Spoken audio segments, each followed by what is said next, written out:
الحمدللہ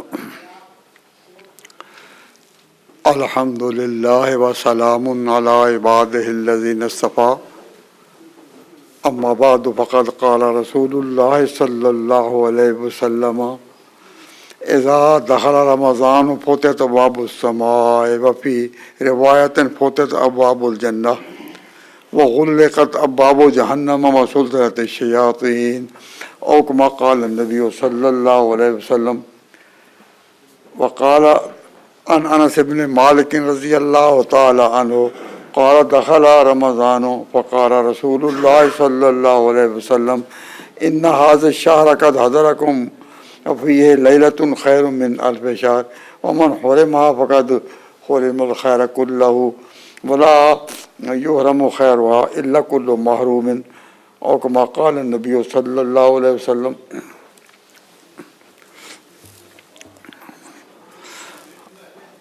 اللہ تبارک و تعالی جل شانہ نے اپنی طرف سے بہت کرم اور احسان فرمایا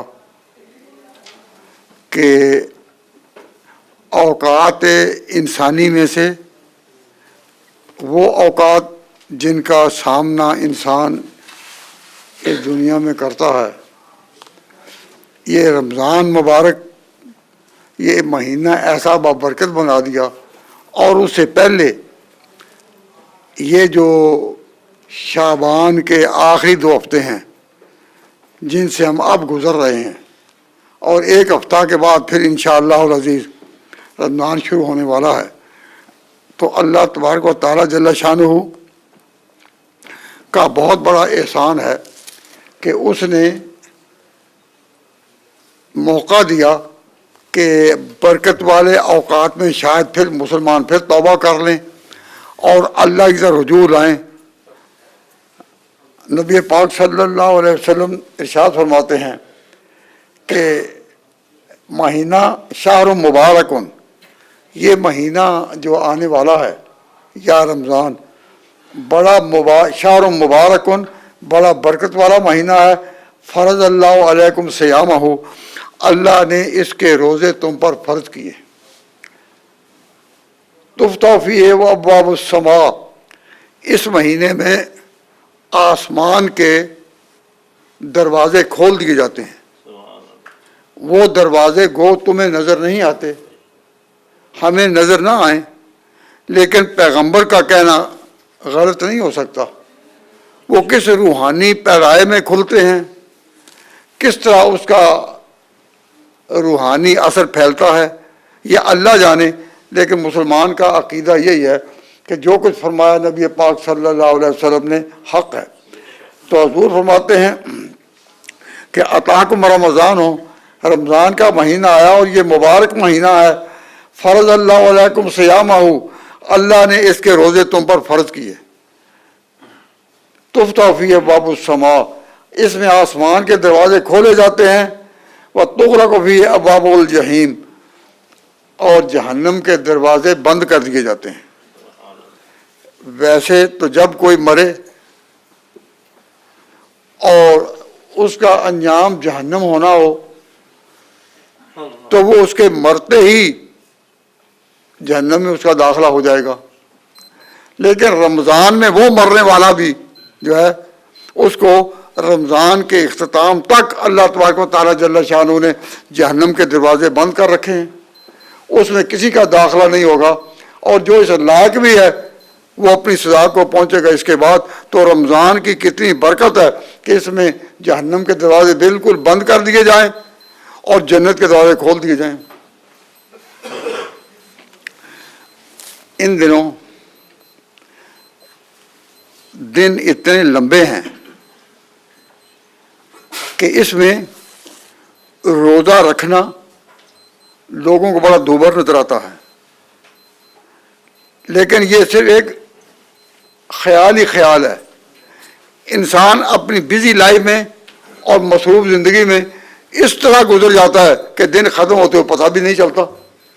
تو پہلے ہی انسان گھبراہٹ کا شکار نہ ہو، اللہ تبارک و تعالیٰ کی رحمت سے امید رکھے کہ جس نے یہ عبادت فرض کی ہے وہ اس کے لیے حوصلہ بھی دے گا، جس نے یہ عبادت فرض کی ہے وہ اس کے لیے قوت بھی دے گا۔ ارادہ کرنا بندے کا کام ہے، رحمت کے دروازے خدا نے کھول ہی دیے۔ تو کچھ مذہب میں، دین میں، عقیدے میں کچھ اعتقاد بھی چیز ہے۔ اللہ تبارک و تعالیٰ اور اس کے رسول نے جو کچھ فرمایا اس کو حق سمجھتے ہوئے انسان ارادہ کرے کہ اے اللہ میں نے ارادہ کیا کہ آنے والے رمضان کو میں پاؤں گا، میں نے ارادہ کیا۔ ارادہ کرنا میرا کام اور پورا کرنا تیرا کام۔ تو ان دنوں میں یعنی رمضان سے پہلے جو دن ہیں یا جو راتیں ہیں، ان میں ہر نماز کے بعد بھی اگر انسان دعا مانگے کہ یا اللہ آنے والے رمضان کو پانے کی ہمت عطا فرما۔ ہم کمزور ہیں لیکن تیری طرف سے ہمت اور قبولیت کے محتاج ہیں۔ تو اگر ابھی سے انسان خدا کے آگے جھکے گا تو اللہ تبارک و تعالیٰ کا معاملہ اس طرح ہوتا ہے کہ فرماتے ہیں کہ بندے تو ذرا ایک بالشت یعنی تھوڑا سا ایک بالشت مل کر چل کر میری طرف آئے، میں دوڑ کر تیرے طرف آؤں گا، ذرا میرا آنا تو دیکھ لے۔ ان مشیتہ الیہ، اگر تو چل کر آئے گا ہر وقت تو الیک، میں دوڑ کر آؤں گا۔ تو مومن اور مسلمان کا کام ہے کہ اللہ اور رسول نے جو کچھ کہے ہیں اس پر یقین لائے۔ نہایت افسوس کی بات ہے کہ یہاں ایک ذہن ایسا پیدا ہو گیا ہے کہ خدا اور رسول کی باتوں کو اپنی عقل کے ترازو پر تولتے ہیں۔ ایسے بھی نادان ہیں جو کہتے ہیں جی آسمانوں کا تو وجود ہی کوئی نہیں، آسمانوں کا وجود ہی کوئی نہیں۔ اب حضور فرماتے ہیں کہ جب رمضان کا مہینہ آئے تو اللہ تبارک و تعالیٰ آسمانوں کے دروازے کھول دیتے ہیں۔ تو انسان اپنے آپ کو اتنا بھی نہیں سمجھا سکتا کہ روحانی پیرائے میں جو ویزیبل نہیں، ہماری آنکھیں اس کو پا نہیں سکتی، اللہ تبارک و تعالیٰ جل شانہ کے ہاں جو نظام ہے ہماری آنکھیں اس کو پا نہیں سکتی، ہماری عقل وہاں تک پہنچی نہیں، لیکن پیغمبر کو پیغمبر ماننا، خدا کو خدا ماننا، دین کو دین ماننا اور عقیدے کو عقیدہ ماننا، یہی تو دین کی جڑ ہے، یہی تو دین کی بنیاد ہے۔ اور اگر اس عقیدے کو نہ مانے اور اپنی بیمار عقل کے ترازو میں خدا اور رسول کی باتیں تولے، یہ کہنا کہ جی آسمانوں کا تو وجود ہی نہیں، بھئی جہاں تک تمہاری نظر پہنچتی ہے، اور سائنس والے کہتے ہیں کہ یہ آسمان حد نظر کا نام ہے، تو کیا نہیں ہو سکتا کہ حد نظر کے پھر اوپر کوئی اور جہان ہو اس طرح جس کو خدا ہی جانتا ہو؟ ستاروں سے آگے جہاں اور بھی ہیں، صرف آسمان کی بلندیوں تک ہی نہیں، اگر یہ ایک بلندی ہے تو کیا اس کے بعد خدا کا کوئی اور نظام نہیں ہو سکتا؟ جب عقیدہ ہے ایک دین پر، یقین ہے ایک پیغمبر پر، یقین ہے ایک کتاب پر، تو یہ ساری باتیں ماننی پڑیں گی۔ ابھی مہینہ گزرا تقریباً کہ آپ نے یہ سنا کہ معراج النبی کہ نبی پاک صلی اللہ علیہ وسلم کا معراج پر جانا جسد کے ساتھ حق ہے، اور صحیح روایتیں اور متواتر روایتوں سے حضور کا جانا منقول ہے۔ اب انسان اگر ان چینلز کے نقشے دیکھ کر یہود و نصارہ کے انتظامات کو دیکھ کر کے وہ کس طرح بتاتے ہیں کہ یہ حد نظر اور کچھ بھی نہیں، تو مسلمان کو کہنے والا کہہ گیا کہ ستاروں تک ہی دنیا نہیں، یہ ہم جو چاند ستارے دیکھتے ہیں جہاں حد نظر ہے یہیں تک دنیا نہیں، ستاروں سے آگے جہاں اور بھی ہیں، ابھی عشق کے امتحان اور بھی ہیں۔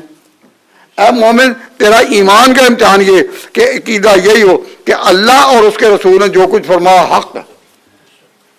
ہماری آنکھیں اگر نہ پا سکیں تو ہم یہی کہیں کہ اللہ تبارک و تعالیٰ اور اس کے رسول کی باتوں کو اپنی بیمار عقلوں کے ترازو پر نہ تولو۔ تو ابھی سے یہ ارادے کرنے ہم نے رمضان کو پانا ہے، اور اس میں یہ بھی آج جب چینل دیکھتے ہیں اور پھر آج کل کے اداس ماں باپ کو دیکھتے ہیں، ماں باپ آج کل اپنی اولاد کو یہاں لانے میں اتنے اداس دیکھے جاتے ہیں کہ یوں معلوم ہوتا ہے کہ ابھی یہ اداسی میں ہی شاید ان کو کینسر ہو جائے گا. جس کو بھی ٹٹول کر دیکھو، جس کے بھی قریب جا کر دیکھو، وہ اداسی ہر طرف چھائی ہوئی ہے. تو ایسے موقع پر یقین کے دروازے کھٹکھٹانا، اللہ تعالیٰ کی رحمت کے دروازے کھٹکھٹانا، اور رحمت آ جائے اس کو پانا، اس کو پانے کے لیے دعائیں کرنا اور خدا کو پکارنا، اس سے کم آخرت کا سرمایہ تو بنتا ہے. انسان کے لیے مسلمانوں کا ایک اپنا کردار ہے، اس میں ضروری چیزوں کی جو حفاظت ہے، اس کو یوں سمجھیے کہ 6 چیزیں ہیں جن میں انسان حفاظت ترتیب سے کرے. ایمان کی حفاظت کرے، اول ایمان کی حفاظت جو ہے ہر شخص کے ذمہ ہے. نمبر 2، عقل کی حفاظت کرے. اللہ تعالیٰ عقل اور سمجھ کو قائم رکھے تو دنیا آباد ہے، دنیا کے کاروبار ہیں، دنیا کی رونقیں ہیں. اور اگر کسی کی عقل ہی اس قدر کمزور ہو جائے کہ خدا رسولوں کی باتوں سے ٹکرا جائے تو اسے دنیا میں رہنا کیا ہے. تو اولاً ایمان کی حفاظت، دوسرے عقل کی اور سمجھ کی حفاظت. اور جو چیزیں عقل کی دشمن ہیں، مثلا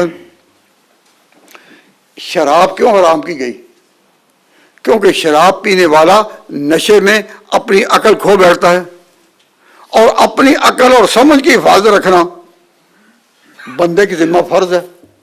تو سب سے پہلے بندے کے ذمہ جو فرائض ہیں ان میں سے فرض ہے ایمان کی حفاظت.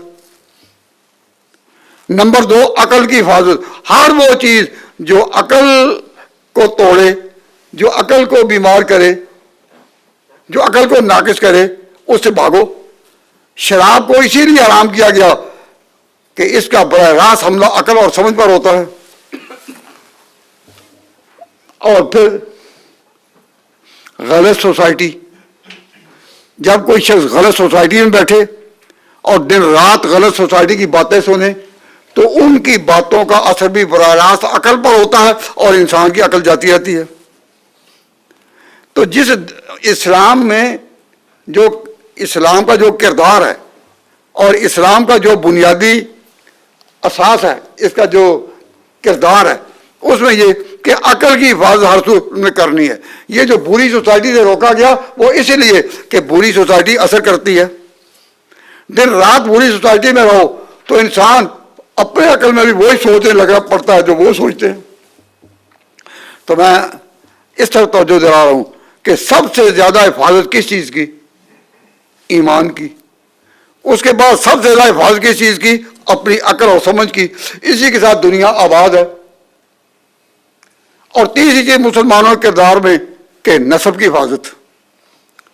انسان اپنے نسب کے بارے میں ایک باعزت مقام پر ہو کہ میں فلاں باپ کا بیٹا ہوں. اپنے نسب کی حفاظت کرنی اور آگے تیرا نسب محفوظ رہے، یہ مسلمان کے ذمہ ہے. اور اس ملک میں آ کر کئی ایسے نوجوان ملیں گے جو نسب کی حفاظت کا مسئلہ ہی بھول گئے بالکل. کتنے ہیں جو بے نکاح رہ رہے ہیں، کتنے ہیں جو اور خاندانوں کے تھے اور خاندانوں سے ظاہر ہو رہے ہیں.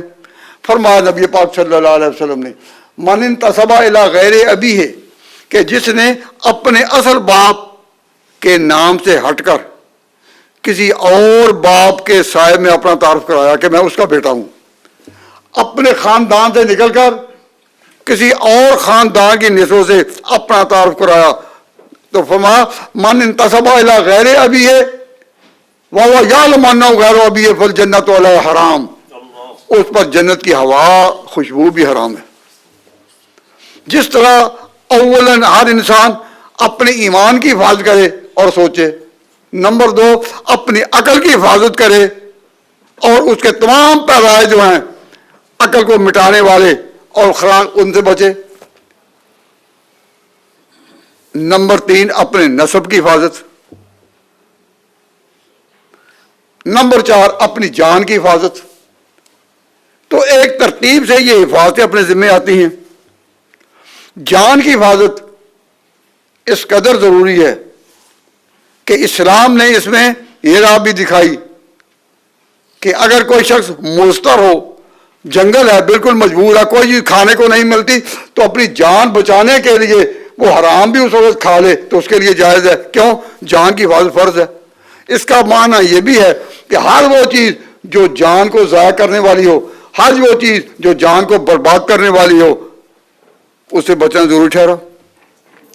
تو میں کہہ یہ رہا ہوں کہ جب ہم یہ مانتے ہیں، ہم نے ایک پیغمبر کا کلمہ پڑھا ہے اور اس کو اپنا آقا مانا ہے، تو ان کی باتوں کو اپنے حالات پر قیاس کرنا، اپنے انداز میں سوچنا، اپنی دماغ کی پرواز سے اللہ رسول کی باتوں پر جرا کرنے لگنا اور یہ سمجھنا کہ یہ ہمارا ایک حصہ ہے۔ نہ، آپ جس ملک میں ہیں، اس قوم میں ایک غلط قسم کا نعرہ ہے جس کو کہتے ہیں آزادی رائے۔ کیا آزادی رائے؟ اسلام میں ہر وہ رائے جو پیغمبر کی بات سے ٹکرائے، ہر وہ رائے جو خدا کی بات سے ٹکرائے، وہ رائے اختیار کرنا حرام ہے، اس پر عمل بھی حرام ہے۔ ان ممالک میں آنا ایمان کے لیے بہت بڑا امتحان ہے، اور امتحان کو بچانے کے لیے یہ خدا کی رحمت ہے کہ وہ یہاں بھی ایسے موقع دے دے کہ رمضان آ جائے۔ رمضان میں ہم بطور ایک امت کے، اور ویسے بھی سارا سال، نبی پاک صلی اللہ علیہ وسلم کو اللہ تعالیٰ بطور ایک امت کے کس طرح قائم رکھ رہے ہیں، کبھی سوچا ہے؟ ہم کہتے ہیں ہم حضور اکرم صلی اللہ علیہ وسلم کی امت ہیں، حضور کے دائرے میں ہیں، تو اللہ تبارک و تعالیٰ اس امت کو کس طرح دیکھتے ہیں؟ اللہ تبارک و تعالیٰ نے ہمیں دین میں ڈال کر یا دین میں لا کر اس طرح امت بنا رکھا ہے کہ کعبہ اس ساری امت کا سینٹر ہے۔ ہم ابھی نماز پڑھیں گے تو ہمارا رخ ادھر سے ہوگا کعبہ کی طرف، اور جو انڈیا کے پاکستان کے لوگ ہیں ان کا رخ ہوگا ادھر سے کعبہ کی طرف، ادھر والوں کا رخ ادھر سے ہوگا کعبہ کی طرف۔ تو پوری دنیا میں جہاں بھی نماز ہو رہی ہے کدھر منہ کر کے ہو رہی ہے؟ کعبہ کی طرف۔ تو جب دنیا کے چاروں طرف ادھر ادھر ادھر ہر طرف سے مسلمان نمازوں میں کھڑے ہیں اور اس طرح کھڑے ہیں کہ وہ کعبہ کی طرف ہے، اور کعبہ ایک مرکز ہے، جس طرح ایک دائرے کا ایک سینٹر ہوتا ہے، پوری امت کا سینٹر کیا ہے؟ کعبہ۔ اور امت کھڑی ہے مشرق والوں کے بھی، مغرب والوں کے بھی، شمال والوں کے بھی، جنوب والوں کے بھی، کالے رنگ والوں کی بھی، گورے رنگ والوں کی بھی، تمام انصاب و انصار کے ساتھ وہ لوگ کھڑے، لیکن ایک کعبہ کا رخ کر رہے ہیں۔ تو جو کعبہ کا رخ تو کر کے جو کھڑے ہیں، یہ دائرہ ہے اللہ کے ہاں محمد مصطفیٰ کی امت کا۔ اور جو نماز میں بھی خدا کے سامنے پیش نہیں ہوتا، خدا کے سامنے کھڑا نہیں ہوتا، وہ امت کے دائرہ میں کیسے آئے گا؟ امت کے دائرہ میں آنے کے لیے اس کا شکر ادا کرنا چاہیے۔ تو فرماتے ہیں نبی پاک صلی اللہ علیہ وسلم کہ خیر کی تلاش کرنے والوں، رمضان میں بھی جو خیر نہیں پا سکا وہ بالکل گیا، فقط حرما، وہ محروم رہا خیر سے، سب کی سب خیر سے۔ تو اب رمضان کے آنے سے پہلے ہر ان مسلمان اپنی جگہ ارادہ کرے کہ یا اللہ مجھے اس خیر پانے کا موقع عطا فرما۔ نبی پاک صلی اللہ علیہ وسلم کے پاس ایک دفعہ جبریل آئے اور انہوں نے 3 دفعہ آمین کہی۔ کن کاموں پر کہی وہ آگے تفصیل طلب ہے۔ ان میں سے ایک یہ ہے کہ جس نے رمضان پایا، جس نے رمضان پایا اور پھر اس میں وہ اللہ سے بخشش نہ مانگ سکا، معافی نہ مانگ سکا، اپنے گناہ معاف نہ کرا سکا، اس پر بھی اللہ کی بڑی پکڑ ہے۔ جس نے رمضان پایا اور اللہ تبارک و تعالیٰ جل شانہ سے بخشش نہ مانگ سکا، معافی نہ مانگ سکا، اپنے گناہوں کو نہ مٹوا سکا، اس کی درخواست نہ کر سکا، تو وہ بھی گیا۔ اور دوسری بات جو ہے کہ جس نے اپنے ماں باپ کو پایا اور ان کی دعاؤں اور خیر سے، ان کی دعاؤں اور خیر سے وہ اپنے لیے جنت کے دروازے نہ کھول سکا، اللہ تبارک و تعالیٰ کے دروازوں کو وہ نہ پا سکا، وہ بھی گیا. تو نبی پاک صلی اللہ علیہ وسلم نے تو ان چیزوں کا نام لے لے کر کہا کہ تم توجہ کرو. تو میں آپ سے درخواست کر رہا ہوں کہ اس وقت اس ملک میں آئے ہوئے پاکستانی لوگ اور انڈیا کے اور بنگلہ دیش کے اپنی جگہ اتنے پریشان ہیں کہ جو ان میں سے بوڑھے ماں باپ ہیں وہ آ کر بالکل رونے کے قریب ہو جاتے ہیں کہ ہو گیا، ہو کیا گیا. ارادہ یہ تھا، خیال تھا کہ یہاں آ کر اولاد اسی طرح ہوگی جس طرح اپنے ملکوں میں ہوتی ہے، لیکن اس ملک میں اولاد جوان ہونے تک، شادی تک، بلکہ بال بچے ہونے والے تک ماں باپ کی عزت کرتی ہے. یہاں وہ نہیں ہے. اسی امت سارے لوگ انتہائی پریشان ہیں. تو اللہ تعالیٰ کے رحمت کو، دروازے کو کھٹکھٹانے کا وقت آ گیا ہے. اللہ تبارک و تعالیٰ موقع عطا فرمائے.